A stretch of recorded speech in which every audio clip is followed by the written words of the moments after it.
Welcome to the Alpha Pickleball Podcast, where we slice through the noise to bring you the juiciest insights, strategies, and stories from the dynamic world of pickleball. Join us as we serve up engaging conversations with top players, coaches, and enthusiasts, giving you an ace perspective on all things pickleball. Whether you're a seasoned pro or just stepping onto the court, get ready for a volley of knowledge that'll elevate your game to alpha levels. Let the rallies begin.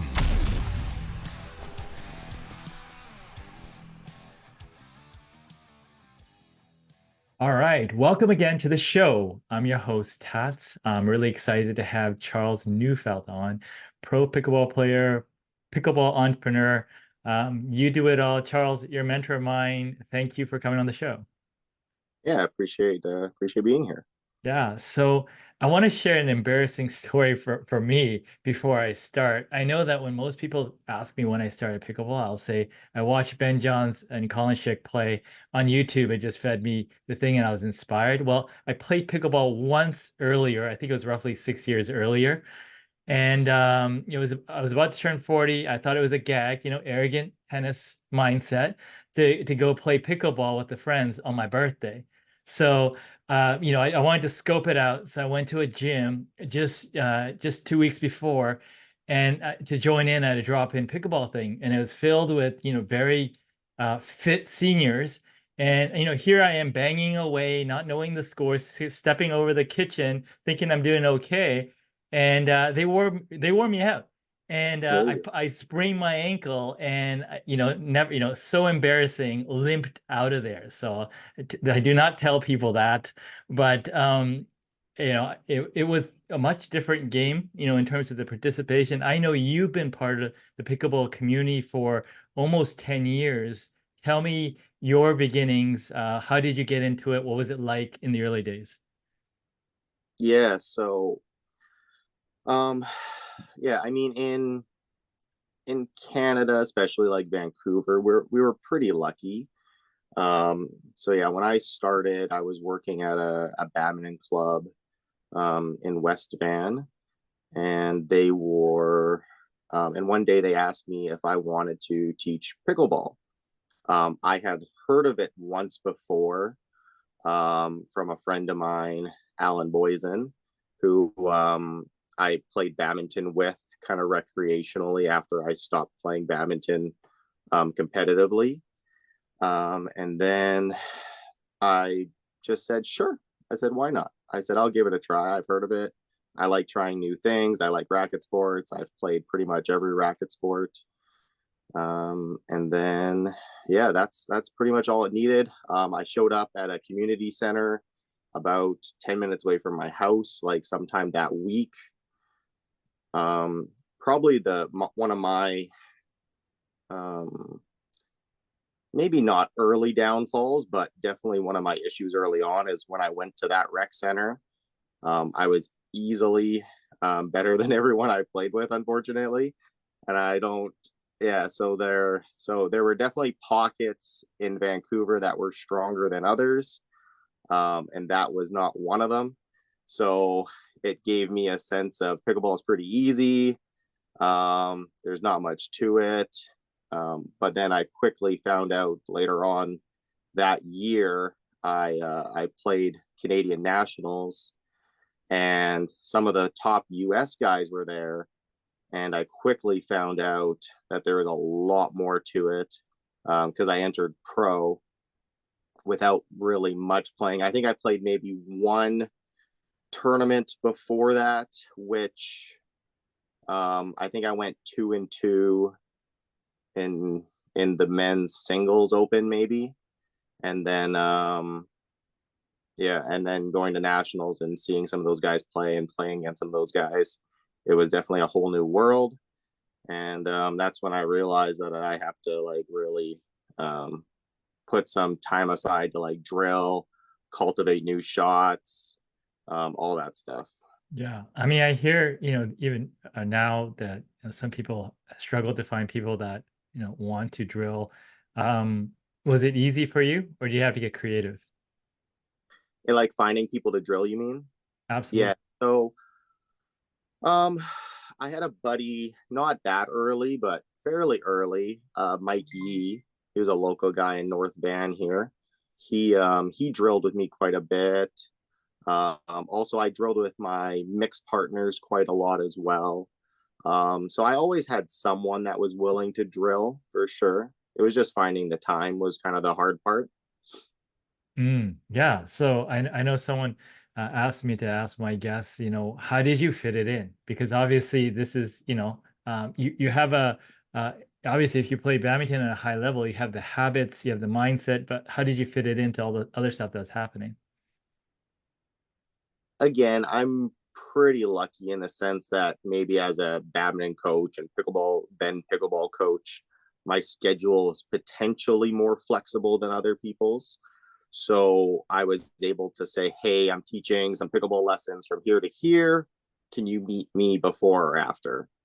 And then so I was already at the court. I didn't have to drive anywhere. I could fit in an hour and a half, that kind of thing. So it worked out all right. Yeah, makes sense. Yeah, how did you learn? I mean, there's a ton of YouTube videos now. I'm assuming there wasn't as many back then. How did you learn your strokes and sort of progress that way? Yeah, so from badminton, I started very late. I didn't have any real coaching. I couldn't afford it. Um, I came from like a very poor upbringing, so yeah, any kind of money was always tight. But I was fortunate enough that I learned through pretty easily through watching. So I would watch a lot of the top guys in badminton swing and hit their shots, and I was able to mimic it fairly easily. And same thing for bad or pickleball, with the exception of kind of, I would say, through my badminton experience, my little bit of tennis experience, and my little bit of table tennis experience. I kind of thought early on that a lot of the stuff that people were teaching and showing, like on YouTube, for example, was quite wrong. And I was like, I don't really want any part of trying to hit the ball like this. So I'm going to use a combination of tennis and table tennis strokes to to my advantage. So a lot of my game is based from how I watched good table tennis players hit the ball and how I watched tennis players hit the ball from the baseline. Um, yeah, I would say, yeah, table tennis and tennis is what kind of gave me a lot of my strokes. I don't use a whole lot of badminton in my game. Yeah, I was going to ask you about that because I know there's always talk of tennis and table tennis, but I guess the smash. I mean, I see some people hitting angle smashes and stuff. Is there anything else that comes from badminton? Yeah, the angled smash is definitely a lethal badminton weapon, that's for sure. There's in badminton, you use a lot more of your fingers when you're hitting the shuttle. The rack or the pickleball paddle is a little too heavy and stiff for that, but there are definitely moments when I'm hitting the ball where I do play around with the tension of my hand. So I'll start maybe tensing the lower fingers, like the pinky, and then transferring that up at the index thumb so I can create better counterattacks. Yeah, for sure. Now, in terms of how your game has evolved, like how do you initially start, and then you kept adding strokes because I see sometimes when people get very comfortable, right? They've achieved a level of success with their shot, but I've only I noticed that you're always kind of adding new things or thinking about the future. How's your game evolved over the years? Because I don't think from day one you were flying in through the transition zone, taking things out of the air. That sounds like me right off the bat. Really? It Uh, was early days? yeah, so that's more of a badminton thing again, I think, is in badminton, if you can create like an injection of speed from nothing to something, that's like the ideal way to play.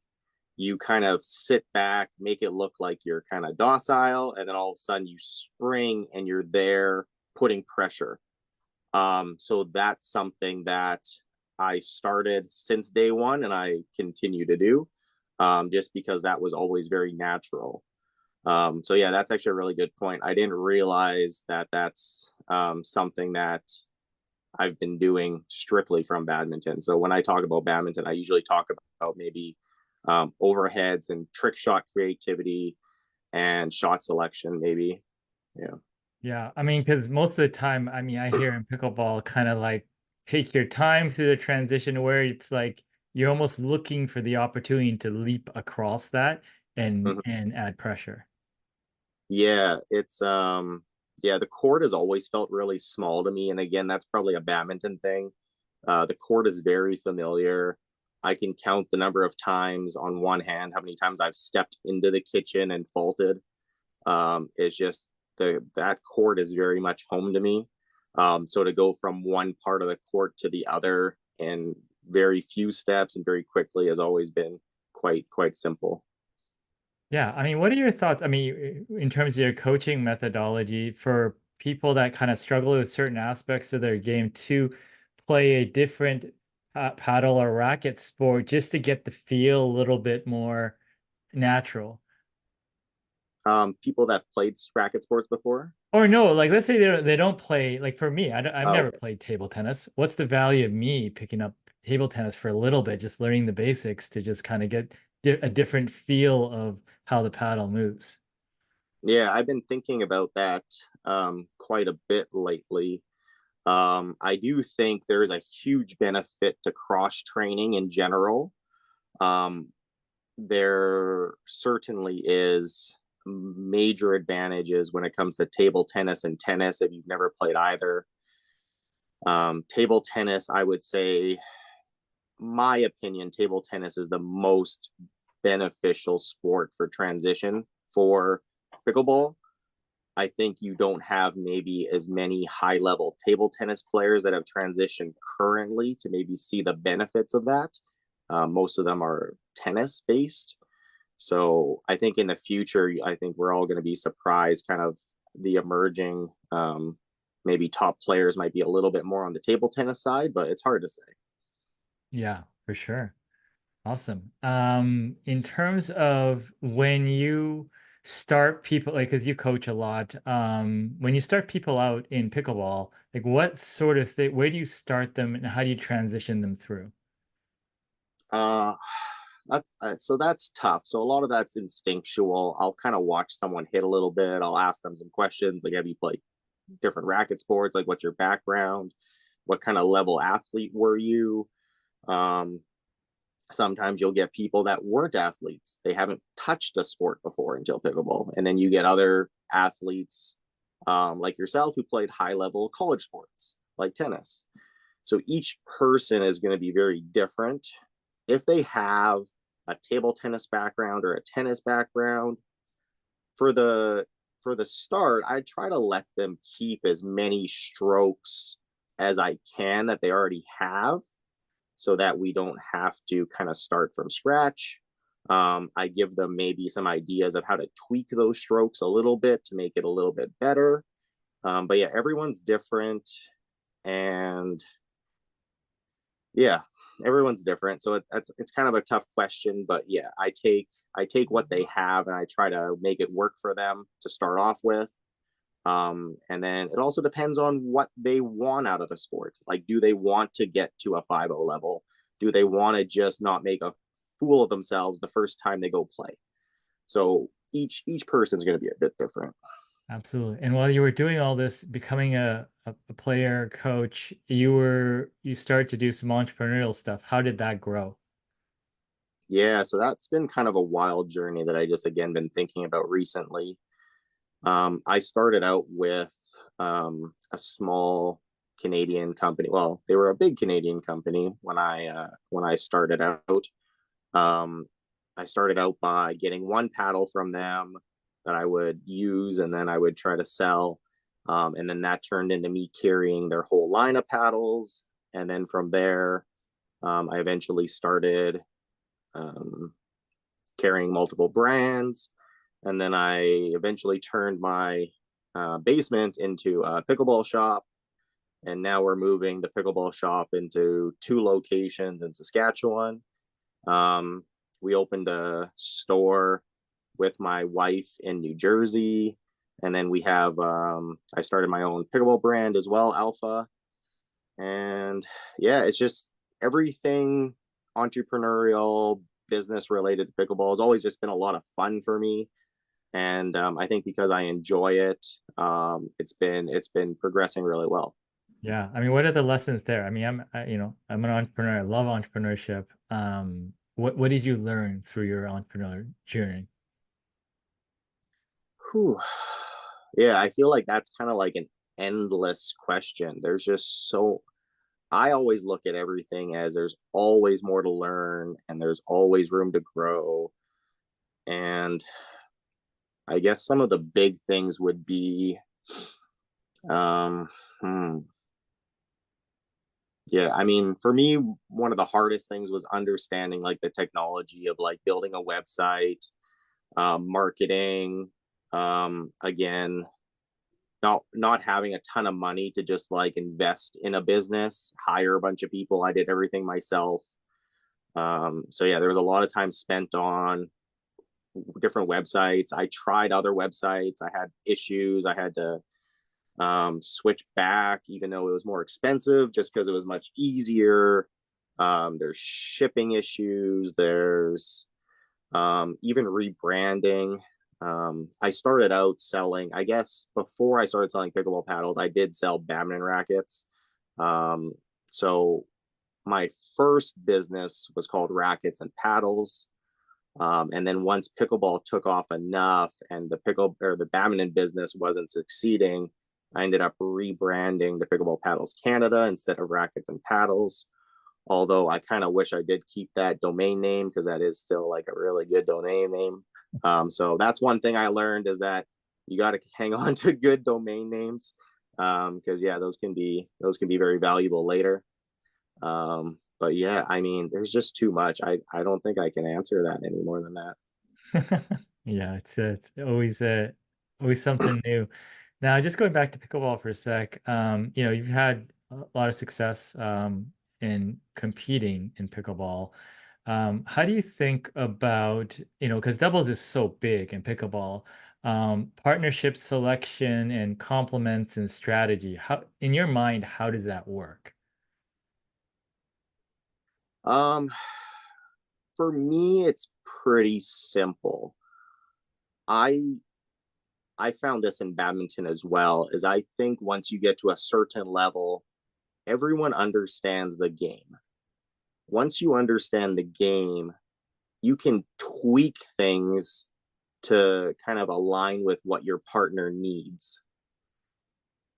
One of my struggles in terms of finding partners, I think, is my game doesn't seem suitable for a lot of players because I'm very much I'm more aggressive. I try to be more creative on the court.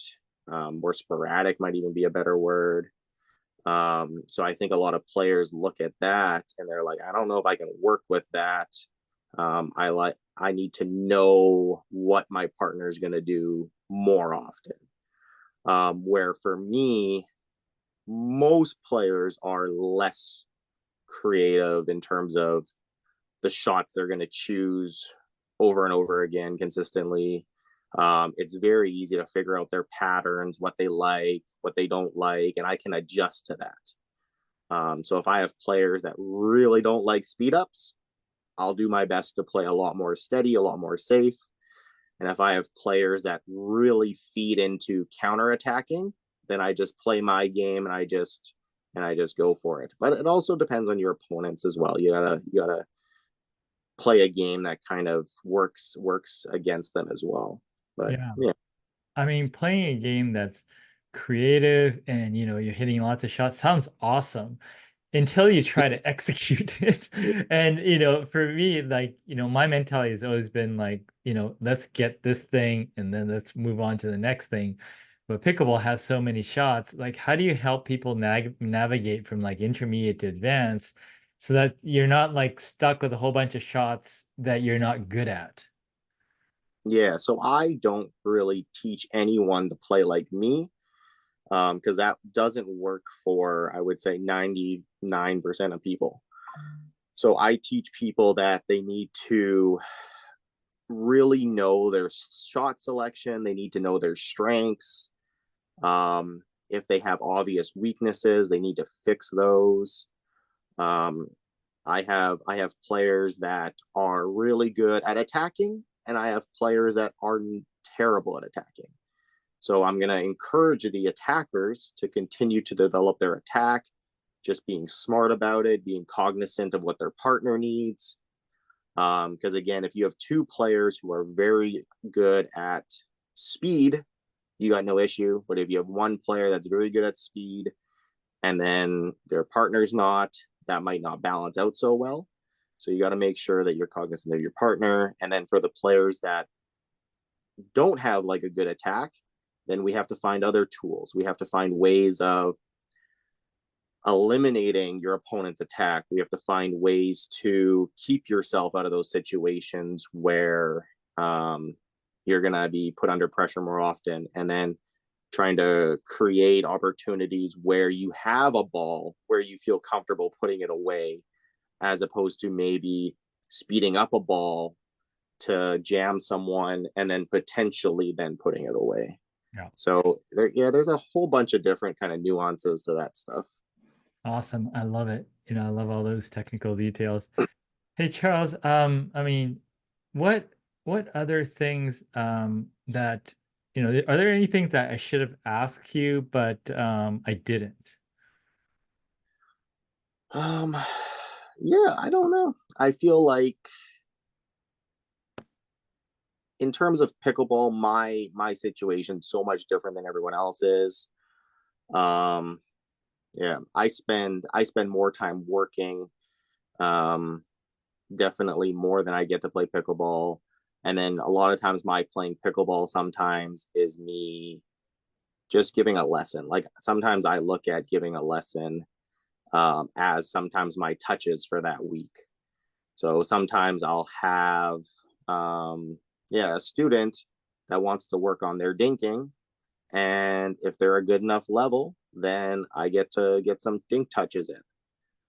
So if you have the ability to kind of monitor multiple aspects in someone's stroke, someone's grip tension, someone's body position, you might be able to also use some of that, I guess, extra attention on yourself as well. But again, coaching is not easy for most people, I think. So a lot of times just some coaches struggle with just simply, okay, I see this going wrong, but maybe I didn't see these other two issues. And I think that's a big part of coaching is finding ways to see these things. And I guess the one thing I would probably share is that, multiple like angles and positions can be like so beneficial from like a coaching standpoint. So I don't coach with the ball machine, but there would definitely be instances where I think for a lot of coaches, a ball machine could be pretty beneficial, just because then you can stand on this side to the left of the player out in front. You can stand out in front to the right. You can stand even behind somebody. You can stand from different positions and kind of really get a better look of maybe what's going on. Because maybe the ball was in a little bit too close to their body when they were hitting it, but from the angle that you were watching, it doesn't look like the case. So being able to play with different angles in terms of observation can be, I think, pretty critical to help your students succeed. I think that would be kind of the last thing I would share. Yeah, awesome. I love it. Thanks, Charles. Yeah, you're welcome. Great. So that's congratulations on your new setup with moving out your paddle inventory, and it sounds like you're streamlining logistics. Yeah, that should take a lot off my plate. Yeah, so that should give me enough time to now start to maybe focus on pickleball again a little bit. Yeah, because that was probably the biggest struggle this last like year, 2 years. Has just been I just had way too much on my plate, 3 different businesses. And so not only was I letting like different businesses kind of like slip in different areas at different times, it was just like there was like my pickleball game has just been like has gone like nowhere. If anything, it's gone like down. Thanks for tuning in to the Alpha Pickleball Podcast with Tats. If you enjoyed today's episode, subscribe, rate, and connect with us on social media. Stay alpha on the pickleball court. Until our next session.